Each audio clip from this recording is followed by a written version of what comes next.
የአራተኛ ዓመት ተማሪዎች ሳለን አስቻለ የሚባሉ ጓደኛችንን ለስምንት የምንጋራው ዶርም ውስጥ ራሱን በቀበቶ ሰቅሎ አገኘነው። አስደንጋጭ አሳዛኝ ጉዳይ። አስቻለው የለየለት ሱሰኛ ነበር። የሞተ ሰው ወቀስክ አትበሉኝና ያጭሳል፣ ይቅማል፣ ይጠጣል። ያገኘውን ሁሉ ይጠጣል። በተለይ ጠላ ነፍሱ ነው። ውሃ እንኳን ሲጠጣ ትፍትፍ ይላል። በጠላ ገፈት ለምዶበት ሐሺሽ ምናምን ከመውሰድ አልፎ ግቢ ውስጥ ያከፋፍል ነበር። አራበዛው አትበሉኝ እንጂ ሴተኛ ዳሪ ሳይቀር ዶርም ይዞ ይመጣ ነበር። አልፎ አልፎ እንግሊዘኛ ጣል የምታደርግ ሴተኛ ዳሪ ከገጠማችሁ ግቢ ጎራ ብላ ልታውቅ ትችላላችሁ ብላችሁ ጠርጥሩ። ያው አንዳንዴ ደግሞ ታጥቦ የተሰጣ ልብስ ያነሳ ነበር እየተባለ ይታማል። እኔን እንኳን ቲሸርቴን ከወሰደብኝ በኋላ እንዲህ ሲል አስፈቅዶኛል። አቡቱ ያንተ መሆኗን ሳላውቅ ያቺ ሁል ጊዜ የምትለብሳት ሰማያዊ ቲሸርት ልጅ እሷን ወስጃታለሁ። እና አስቻለው ራሱን ሰቅሎ ሞተ። ታዲያ ብዙ ተማሪዎች እኛ ዶርም እየመጡ አስተዛዘኑን። አስቹ አሪፍ ልጅ ነበር፣ አይዞን። ወይ አስቹ ሆዱ እኮ ንጹህ ነው፣ ላፉ ይናገራል እንጂ አንዴ ምን አደረገ መሰላችሁ እያሉ ስለ ደግነቱ ስለ ቸርነቱ እንደ ጉድ አወሩ። ሲቆይ ዶርማችን በር ላይ በቀይ ተጽፎ የተገኘው ሙሾ እንዲህ ይል ነበር። ተሰቀለ ቢሉኝ ባርኔጣው ነው ብዬ፣ ተሰቀለ ቢሉኝ ያሱሪው ነው ብዬ፣ ተሰቀለ ቢሉኝ ግሬዱ ነው ብዬ፣ ለካስ አስቹ ኖሯል ትልቁ ዱርዬ። ቢከፋንም ነገሩን በቅሬታ ፈገግታ አለፍነው። ይቅርታ አላለፍነው። ማታ ግማሹ ተኝቶ አንዳንዶቹም አልጋቸውን ጋርደው ያጠኑ አስናቀ የሚባለው የዶርማችን ልጅ ግን ምን ለማለት ተፈልጎ ነው አለ። ፊቱ ላይ ቁጣ እየተንተገተገ። እኔን ነበር የጠየቀኝ። ጫማዬን እየፈታው ነበር ለተኛ። ምኑ አስኔ አልኩት አይኔን ከጫማዬ ማሰሪያ ላይ ሳላነሳ። በር ላይ የተጻፈው ነው። ያው ሙድ ለመያዝ ምናምን ነው የሚሆነው። የግቢ ነገር ታውቀው የለ ያንተ ሐዘን ሌላው ሐዘን ላይ ይችላል አልኩ ቀለል አድርጌ። ኖ ሙድ ለመያዝማ አይደለም፣ ሆን ተብሎ የጎጃምን ህዝብ ታሪክ ለማጉደፍ የተሰራ ሴራ ነው ብሎ ጠረጴዛውን በቡጥ ይደቀው። አረ አስኔ ምን ያገናኛል? ጎጃም እዛ ማዶ ዩኒቨርሲቲው እዚህ ዩኒቨርሲቲ እንጂ ስንቱን ታሪክ ኩል የሚኩል ስንቱን ጥላሸት የሚቀባ የተንኮል ማጀት። ቆይ አስቻለው የሽሮ ሜዳ ልጅ የተጻፈው ስለሱ እና ጎጃም አልኩ ሳቅ እየተናነቀኝ። ተሰቀለ ቢሉኝ ባርኔጣው ነው ብዬ፣ ለካስ በላይ ኖሯል ትልቁ ሰውዬ የሚለውን ግጥም እኮ ነው ቀይረው ለማንም ዱርዬ የሚጠቀሙበት። አይ አስቻለውንማ ማንም አትለው። አይደብርም? ትላንት ተለይቶን ዛሬ አንዱን ጫማዬን ፈትቼ አንዱን ሳልፈታ ክርክር ገጠምን። አይሮን ኬር የበላይ ክብር በማንም ደደብ አይጎደፍም አለ። እንደ ዛሬው ሲበሳጭ አይቼው አላውቅም። በጣም እየጮኸ ስለነበር የሚናገረው የዶርም ልጆች ከተኙበት እየበረገጉ ተነሱ። የሚያጠኑት ግርዶሻቸውን ገለጥ አድርገው ብቅ አሉ። ምንድነው ሰላም አይደላችሁም? አለ ገብረ መስቀል በአስናቀ ጩኸት ከንቅልፉ በርግጎ ተነስቶ። ማን ጠራ አንተን? አላስናቀ በበለጠ ቁጣ ለነገር ተጋብዞ። ደንቆሮ። ማን ነው ደንቆሮ? አለ ገብረ መስቀል ህልም የሆነነት ግራ ገብቶት። አንተና ሴታ ሴት በር ላይ የተደበቀ የሰው ታሪክ ከማጉደፍ እንደኛ እንደ ወንዶቹ ፊት ለፊት አትናገርም? ወይ ምን ጉደፍ ታሪክ ነው እሱ? አተግሬ የተለጠፈ እንዴ? አለ ገብረ መስቀል። የታሪክ ተማሪ ነው። ቀልድ መስሎት ነበር። በላይ ሀገርን አልገነጣጠለም። በላይ ወንዱ በዘር አልከፋፈለም። ለአንድ ኢትዮጵያ ህይወቱን የሰጠ ጀግና ነው። ወይ ታዲያ በዚህ ሌሊት በላይ ምትል ምን ሆኖ ነው? በላይ እንኳን በር ላይ የተጻፈ ዝባዝንኬ ባህር በር ላይ በመርከብ የተዘረገፈ ሰላቶ ጣሊያን ክብሩን አልነጠቀው። ባካተ ጮህብን እናጥናበት አለ ቶሎሳ ከግርዶሹ ብቅ ብሎ። ዝበል ባክ አንተ ላይ ማን ደረሰ? ጩኸት ረበሸኛ። ቶሎሳም የታሪክ ተማሪ ነው። ጩኸቴ ነበር ቢገባ። በላይ ለአንተም ክብር ነበር የታገለው። ኢትዮጵያዊነት ስሜት ቢኖር ይቆጭ ነበር አለው ሽቅ ወደ ቶሎሳ አልጋ እየተመለከተ። ማን ነው ኢትዮጵያዊነት ስሜት የሌለው? አንተና ለስሙ የታሪክ ተማሪ ነህ። በር ላይ ታሪክ ታንክ እንደሄደበት የቤት መኪና ተጨራምቶ እየተጻፈ አንተ ጋርደ የአውሮፓ ተረት ታነባለህ። ማንተስ በመርከብ ተጉዞ አሜሪካን አገኘበል። የራስ ሀገር እጅ ላይ እየጠፋች አቡቱ ኧረ በክርስቶስ ይሄን ሰው ጸበሉ ሰዱት አለ ዲንሳሙ እየሳቀ። ቀልድ ይቀናል። ሁሌ ሳቂታ ነው። ስርዓት ጸበል መቀለጃ መሰለ እንዴ አልኩት በብስጭት። ጴንጤ ስለሆነ ኦርቶዶክስ እምነቴ ላይ ምን አባቱ ያላግጣል ብዬ ትውጋልኩ።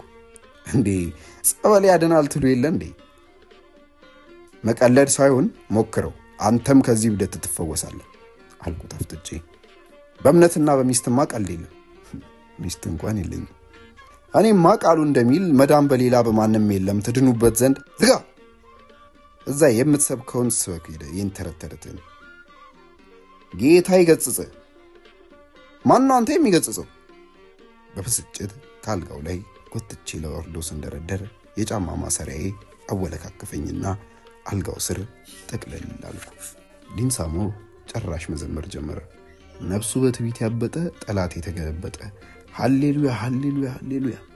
ተነስቼ ላጋጨው ስል ሄኖክ ከዛ ተወርውሮ መጥቶ ገላገለ። ዲንሳሞ ሊያቆም ነው። እሺ አልቻላችሁ ሪፈር ወደኛ ጻፉለት በኢየሱስ ስም አለ እጁን ወደ አስናቀ ዘርግቶ እየሳቀ። መናፍቅ ዋና ታሪክ አጉዳቪዎቹ እናንተ ናችሁ። ምን ታሹፋለህ? ዘረኞችን አትገጽጽም አለ አስናቀ ወደ ገብረ መስቀል ባገጩ እየጠቆመ። አንተ አትጮማለቅ፣ ሞታገስ አታውቅም? ዝም ብለህ ሰው ጭንቅላት ላይ ፉጥ ትላለህ ጮምላቃ ብሎ ዘሎ ከመኝታው ወረደ። ዶርሙ ቀውጢ ሆነ። አስናቀ ባለ በሌላ ኃይሉ ገብረ መስቀልን ሲደረግመው ካልጋው ብረት ጋር ተጋጨ። ወዲያው የገብረ መስቀል እርግጫ ያስናቀን ክፉ ቦታ ላይ ያገኘው። እንደምንም አገላገልናቸውና ገብረ መስቀል ወጥቶ ሄዶ ዴዳ ዶርም አደረ። በቀጣዩ ቀን አስናቀ ከየት እንደተወረወረ ባልታወቀ ድንጋይ ተፈንክቶ ክሊኒክ ዋልን። ነጭ ፋሻውን አናቱ ላይ ጠምጥሞ ሲፎክር ቀስናውን የገፈፉት የእግዚአብሔርን መንግስት ይቆየኝ ብሎ ለምድራዊ መንግስት የዘመተ አርበኛ ቄስ ይመስል ነበር። በዚች መነሻ ሰላም ጠፋ። ግቢ ውስጥ በአንድ ሳምንት ብቻ 4 ተማሪ ተፈነከተ። ቀላልና ከባድ ጉዳት። የተፈነከቱ የተማሪዎች ዝርዝር: ሰኞ አስናቀ፣ ማክሰኞ ጎይቱም፣ ሮብ አረጋ፣ ሐሙስ ተክላይ፣ አርብ መላኩ፣ ቅዳሜ ተራስ፣ እሁድ አትጠገብ፣ ሰኞ ማታ መስኪኑ አቡቱ። ሰምታችሁኛል? አቡቱ እኮ ነኝ። ስላፈነካከቴ አጭር ገለጻ። ሰዓቱ ማታ 3 ሰዓት አካባቢ ይሆናል። በክተራ ሂሩትና እኔ ጨለምለም ያለ ቦታ መርጠን በነፋሻማው አየር እየተሳሳምን ነበር። እስከ ዘላለሙ እወድሻለሁ ሂሩትዬ። አቡቱዬ ለምን ስልክ ስደውል ትዘጋብኛለህ? ላይብረሪ ነበርኩ የኔ ማር። አቡቱ ምንም ቢፈጠር እስከ ዘላለም አብሬ መሆን ፈልጋለሁ። ቀኝ እጄ በቲሸርቷ ስር አልፎ የጡት ማስያዣዋን ጠንካራ ክፈፍ መሰርሰር ጀመረ። ጡት የላትም። ለምንድን ነው የጡት ማስያዣ የምታደርገው? አንዳንድ ሴቶች በሌለ ጡት የጡት ማስያዣ ሲያደርጉ ልባቸውን ለመያዝ የሚጠቀሙበት ነው የሚመስለኝ። ታዲያ ጡት ከሌላት እጄ ምን እየፈለገ ነው? ምን አፈላሰፈኝ? ዝም ብዬ አልስም። አይኖቻችንን ጨፍነን በፍቅር አየር ላይ መንሳፈፍ ጀመርን።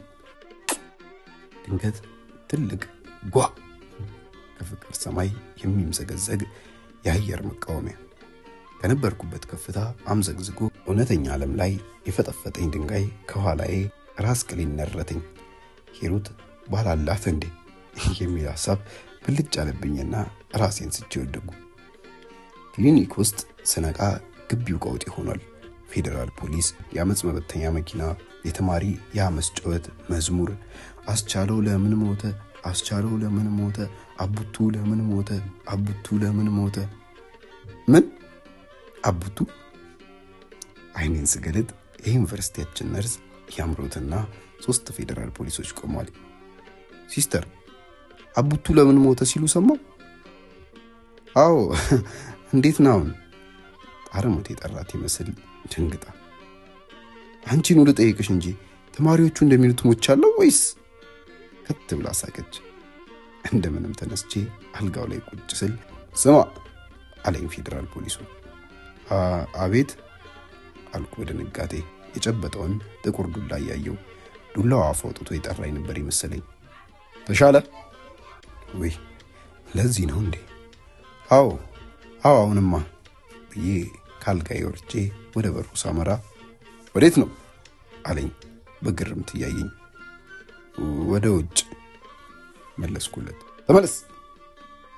ዘሩ ቀለጠ አለ ያ ሰውዬ። ለካስ 3 ፖሊስ ለኔው ነበር። አቡትዬ እስኪ ተረጋጋ። ክርስቶስ እንኳን በ3ኛው ቀን ነው ከሞት የተነሳው። ገና በአንድ ቀን የክሊኒክ በር ከፍተ ሰላም ለእናንተ ይሁን ልትል አማረ ይሄ አለች ነርሷ። ሲስተር ምንድነው? እስረኛ ነህ አለችኝ በሹክሹክታ። ሰምተሃል? ዩኒቨርሲቲ ውስጥ በዘር በተነሳ ግጭት አንተና አስቻለው ባልታወቁ ሰዎች ተገድላችኋል። አሁን ተማሪው ለምን እንደተገደላችሁ እንዲገለጽለት እየጠየቀ ነው። እና ደግሞ ግጭቱን ያስነሳችሁት አንተ አስናቀህና ዲንሳሙ ናችሁ። የሃይማኖት ጉዳይም አለበት። አቡቱ አርፈ ብትማር ምን አለበት አለችኝ። የመጨረሻ ቃሎቿን ኮስተር ብላ ነበር የተናገረቻቸው። ወዲያው ፌደራል ፖሊሱ ቆፍጠን ባለ አነጋገር አልጋ ላይ ተሰቀል ብሎ አዘዘኝ። እሺ ይሄ ወደ አልጋው ተጠጋው። ድንቁ አልጋ እንደ ቀራንዮ ራቀብኝ። በሁለት ጊዜ ሙከራ አልጋው ላይ ተሰቀልኩ። በሐሳቤ ተሰቀለ ቢሉኝ ባርኔጣው ነው ብዬ፣ ተሰቀለ ቢሉኝ አስቻለው ነው ብዬ፣ አቡቱም ታዘዘ አናንተ ሆዬ ብዬ ቀና ስል ከነርሷ ትልልቅ ጡቶች መሃል መስቀሏ ተንጠልጥሏል። መስቀሉ ላይ ጌታ ኢየሱስ ተሰቅሎ አየው። ሂሩትዬስ ብዬ ነርሷን ጠየቅኳት። ፍቅራችንን ታውቃለች። ስንታመም ሁሉ ወደ ክሊኒክ የምንመጣው ከሂሩት ጋር አብረን ነበር። ሂሩትዬማ አንተ ተፈንክተ እንደወደቅ ሂሩት ተያዘችና 3ቱም ፖሊሶች በየተራ ታውቂዋለሽ? ይሄንን ሰው ታውቂዋለሽ እያሉ ሲጠይቋት 3 ጊዜ አረ አላውቀውም፣ አረ እኔ አላውቀውም፣ አረ በጭራሽ አላውቀውም ብላ ወደ ቤቷ ሄደች አለችኝ። አሁን መስቀል ሙሉ ሆነች። ኤሎሄ ኤሎሄ ላማ ሰበቅታኒ